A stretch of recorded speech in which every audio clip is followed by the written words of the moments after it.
Good morning, everybody. With update 57, there was a major hand wrap update. Well, not super major, but since there was Sacred Fist releasing, there was an addition to the feat Swords to Plowshares that now lets it give you extra critical threat range while using hand wraps. Now I know what you're thinking.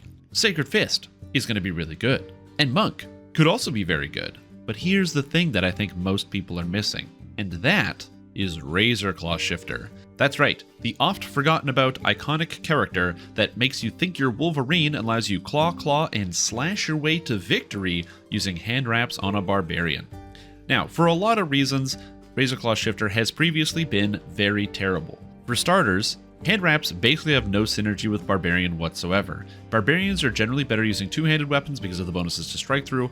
Also, since they get most of their damage through strength and other linearly scaling sources, getting additional multipliers from using a two-handed weapon makes more sense, whereas a lot of characters that are better with two-weapon fighting or single-weapon fighting for all the extra attacks, such as rogues with sneak attack or eldritch knights who get the extra spell sword damage on hit, barbarians don't get any of that stuff. So right out of the gate, they have a big disadvantage with using two-weapon fighting versus two-handed fighting. However, it gets much worse. There's the secondary issue of hand wraps really only being good with monks because monks gain bonus damage whenever they use a hand wrap, and on top of that, they also gain the extra critical threat range and multiplier for their hand wrap. Barbarians can't easily get that. If you'd like to get more damage, you can pick up more critical threat multiplier out of Frenzied Berserker. If you'd like to get more crit chance, you can pick up some more critical threat range out of Ravager. And if you want both, you can go Occult Slayer. Now, it sounds like, well, if you get both out of Occult Slayer, that's basically the same as the Monk. The problem is, the Occult Slayer does not have as much damage as the other trees, and you generally need to pick up that damage or else your character is going to feel like you're falling behind. Monk, on top of the damage that it gets, also is able to pick up a very large amount of crowd control. And being able to nearly permanently stun monsters is actually a very large part of why Monk feels good. Yeah, hand wraps are not bad, but the fact that monks can pretty much eternally crowd control something and gain helpless damage is really valuable. On top of that, monks also get bonus feats, and with the new improved Whirlwind attack, now costing less to actually take, means that basically every single monk will have this, and as a barbarian, you're heavily feat limited. You need to make sure you're taking the two-weapon fighting feat line. You can't take precision for the extra critical strikes, and barbarians inherently don't get any fortification bypass, so their critical strikes are worse against constructs and undead, unlike another character. And again, they're trying to scale that strength. So there's already a lot of things that are going against Razorclaw Shifter in terms of the hand wrap idea. But with these buffs, does that change anything? And the answer to that question is no, it doesn't really. Barbarians still have the same core issues, so while it is very cool, I can't really stand here and recommend that this will be ultimately better. I played a Razorclaw Shifter using hand wraps on Hardcore League from level 1 to 30, because I wanted to see how the character would feel the entire way through. Obviously, if you're playing a Razorclaw Shifter on the regular servers, you get to start at 15, but that's actually where I think the problem begins. In the early levels, Razorclaw Shifter actually didn't feel too bad, dealing enough damage to keep up with monsters. But once the monster hit points start to scale a little bit higher, a little bit more non-linearly, right around level 13, 14, where the monsters start going from around 3 to 400 hit points, all of a sudden they're 15, 16, 200, or 2,000 hit points, it gets a lot more than you can kind of handle at that point, and your character is not able to adequately keep up, especially considering some of the other powers that similar characters get. Now, granted, there are a couple things that make this different. I decided to go with Occult Slayer because I needed the extra defense on Hardcore League. Frenzied Berserker would give you a better outcome than I initially went with, and I think you would actually have a reasonable amount of single target damage if you did decide to go with Frenzied Berserker as your main tree. However, it also goes beyond this. I decided to play as a Pure Barbarian. Pure Barbarian was kind of interesting because, I could take the capstones, but I really would have benefited from having some extra feats and having Whirlwind Attack. Whirlwind Attack is incredibly good, allowing you to hit multiple targets, and while you can get Supreme Cleave, honestly it does not do as good of a job of Whirlwind Attack, which actually does more damage, hits more targets, has a super short cooldown, and hits twice. In my opinion, I think Whirlwind Attack is kind of necessary here, so my recommendation to all of you, should you decide that it is now time for you to jump out there and play a Razorclaw Shifter, against my advice, which I am not saying play a hand wrap Razorclaw Shifter, but if you want to, use 2 levels of Fighter in your Shifter. So start at level 15 with 13 Barbarian, 2 Fighter. That will make it a lot easier for you to actually get some of that area of effect damage, and it'll make the leveling a lot better. Now, granted, not having the capstone for a Barbarian means you won't be being able to pick up the Frenzy Berserker capstone of Storm's Eye, which deals extra damage whenever you hit a target, which scales better with hand wraps than it does with other weapon types, which is the unfortunate part.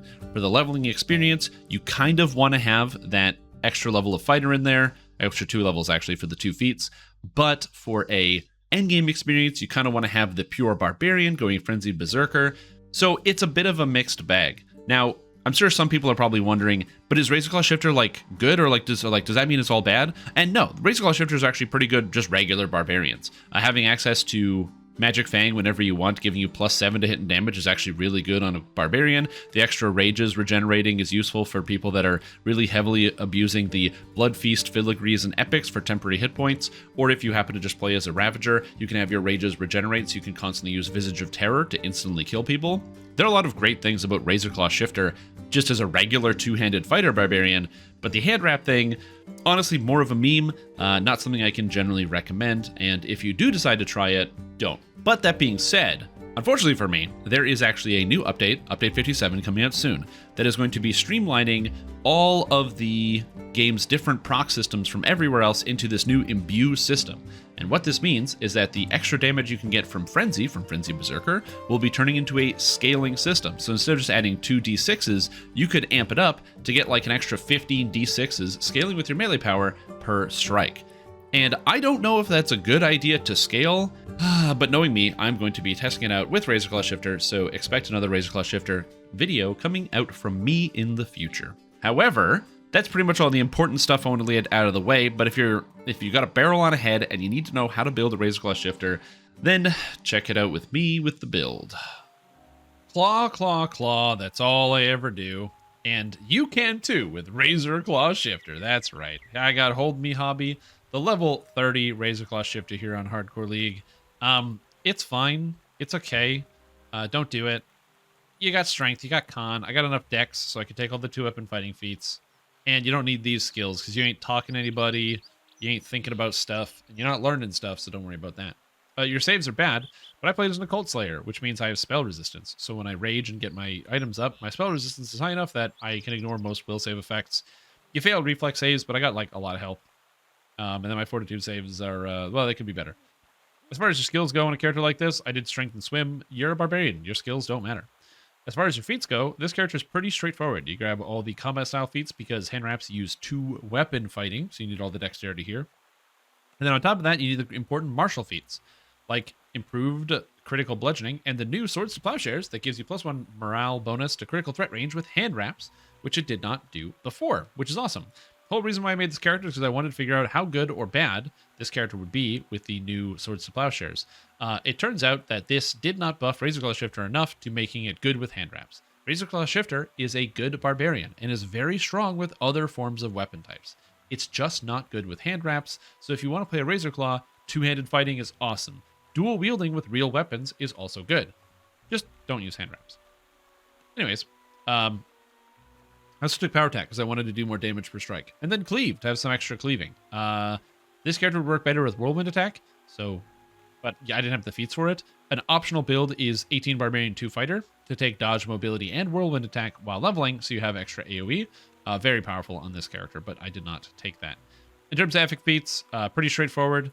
Overwhelming critical, pretty good. Epic Barbarian damage reduction for some more defense. Epic damage reduction for some even more defense, and Epic Fortitude. And then for the Epic Destiny feats, I decided to go with Double Strike, Tactician, and Perfect 2-weapon fighting.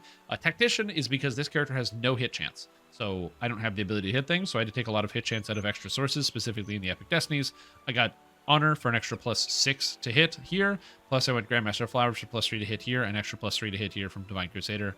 You really need all the hit chance you can get, so that's why I took Tactician. If you have hit chance from like past lives, obviously there are better feats to take than this. If you're going to be running in Fury of the Wild, you want to be taking Harbinger of Chaos. Or if you're not, Deific Warding is also really good here because you just take a lot of hits as Barbarian. Enhancement tree-wise, I decided to go with Occult Slayer because this is Hardcore League. It gives you a lot of defense. The attacks are pretty good, like Ear Smash. You got some defensive abilities and Arcane Encumbrance, the ability to heal yourself. It just made the most sense, especially with synergy with the overwhelming shifting here for the +1 multi. Getting extra threat range and multi gave me a, I think, 17 to 20 times 4. which is not too bad while shifting. So 17 to 20 times 4 is pretty good. I think that there is argument to be made instead of using a Cult Slayer for more damage, just go Frenzy Berserker. You get the Capstone with Storm's Eye for the extra melee power. You also get the bludgeoning damage per hit, and you can activate Storm's Eye for 25 points of damage whenever you want, which is pretty good. On top of that, you also get to pick up +2 critical threat multi here, and you get to grab Hurting for an extra +1 W and 5 melee power, and you get to pick up Crazy Strike, which is always active, for another 2 W and 3 melee power. So you get to pick up 3 W over top of that on your base weapon. So on this, that's a D6 plus 2, which is my Morning Lord hand wraps here. So that would end up being 3 D6s plus 6 extra damage per hit. And then also a bunch of extra melee power because there's 10 here, and 5 here, and 3 here for an extra 8. So it's 28 more melee power over a Cult Slayer. But I want a Cult Slayer for the defense. Didn't use Ravager because, I don't know. Ravager is pretty good on a two-hander because you've got like the blood strength. Whenever you hit multiple targets, you heal a lot. And you've got like Slaughter for the extra base damage, which is awesome when you have a high base damage weapon. Hand wraps are one of the lowest base damage weapons in the game, so bad to use here. And the critical threat range, I really wanted to scale the damage. I didn't need more critical hits. I needed more damage when I critically hit. So didn't seem as important to go Ravager. And I went Vistani because Action Boost Haste is the best damage effect in the whole game. And I figured, hey, if I'm going to make it strong, might as well take this. And I did, and it doesn't feel good. Other than that, out of Razorclaw Shifter, important notes here. You need to make sure you're grabbing the shifting stuff. So this gives you improved destruction and you trip people when you warple. This is a very useful effect. And then also the extra multi here. Important note, this uses the Razorclaw Shift and not Barbarian Rage. So if you are Barbarian Raging, you don't get these effects. So if you decide to play as a hand wrap shifter, which you shouldn't because it's bad, you can press this button here and with Razorclaw Shift, you get the extra stats. It does not work with Rage. So the Barbarian Rage effects like Power Raging, which gives you Strength while Raging, or the Con while Raging, or even of the Barbarian feats, Greater Rage for an extra +2, Tireless Rage for an extra +2, and Mighty Rage for an extra +2 Strength and Con for a total of +6 Strength and Con, actually work while shifting, which would give your shift, even though your shift doesn't naturally give Constitution, an extra 6 Constitution and 6 Strength, which is very weird. So 10 Strength, 4 Dex, 6 Con. Bizarre. But that is how it works. Like you see here, my shift, I'm going to shift and I only get 3 Constitution from here, but I go up to 46 anyway because it actually applies those rage effects. It's very weird how it works, but yeah. Just keep in mind, Magic Fang is awesome. You want to get this effect every single time. What it does, it gives you +1 to your enhancement bonus of your weapon. So that might not seem like that big of a deal. Like, who really cares? Because, you know, I've got my +15 weapon. Why would I care about Magic Fang? And when I could have deadly weapons, for example, which gives me +1 W, isn't that going to be better? Well, deadly weapons gives you 1 more W, which would be a D6 +2, which is 3 to 8 damage added to your weapon attacks. Magic Fang gives me +1 based on my caster level. So if I turn on my chat log here, you'll see my combat log. It's kind of hard to see, but especially when there's confetti going over top of me. But you can see there's the chat log here. When I actually cast Magic Fang on my weapon, it casts Magic Fang at caster level 35. And the reason why it's doing that is because the caster level is based on your level, and I get extra 5 caster levels from my epic levels. So my character has 10 epic levels, which gives +5 bonus caster level. So it's 35 as its base, which means my hand wraps gain an extra +8 from the Magic Fang, making them +23, which is 8 extra damage. So the effect from deadly weapons is +8 or 3 to 8 damage as a range. Magic Fang is 8 damage always, and it gives you an extra +8 to hit as well. So Magic Fang is one of the best buff spells in the entire video game. It's absolutely fantastic. It's great if you're dual wielding, and especially for smaller weapons. When you get to two-handers, you do get a little bit more damage by using something that isn't Magic Fang on like a Great Axe, Great Sword, etc. You do get some more damage there. However, I would still probably use Magic Fang because hit chances where you are missing the most on a Barbarian, and you want to be able to hit targets all the time. As far as Epic Destiny goes, I went with Dreadnought because it just seemed to make the most sense. Plus, I like Dreadnought. Dire Charge lets me crowd control stuff, and then I just kill everybody. Also, I feel like a god when you have Action Hero going because my character can't die. And Untouchable, where while you have an action boost active, you get Displacement. Again, makes you feel invincible. Between the dodge, Uncanny Dodge, the Displacement here, the temporary hit points for Blood Tribute, the character felt tanky. I just didn't do a whole lot. Even though I got a lot of damage from stuff. I just missed. I couldn't hit stuff. You have not a lot of AoE. And the other trees don't really fix that. Fate Singer was really good during the early leveling process, but it didn't really have the crowd control, which I wanted out of Dreadnought. Man, it just makes me sad when I think about it. Anyway, experiment around and have fun. But at the end of the day, Razorclaw Shifter is something that's probably never going to work that well with hand wraps. It's a fun meme build, but it's definitely better to multi-class. You can make some good hand wrap shifter builds. For example, I posted the Morbius build a little while ago that was made by Axlet. He took it all the way up to Legendary in Legendary Reaper on Hardcore and was doing well with it. And on top of that, you could also play a Fighter. Fighter actually does a very, very good Razorclaw shifter because you get the benefits from shifting from Razorclaw, and instead of using the Barbarian trees, which have no synergy with 2-weapon fighting, you can use Kensai, which gives you a ton of double strike, way more raw melee power, and things that really care about your attack speed. So if you're looking for something that's going to work out well, try a Fighter or some other multi-classes. Pure Barb, you don't need Pure Barb. Anyways, that's all I have for you today. Thank you for watching. I'm spinning in circles. I will see you guys next time. Bye-bye.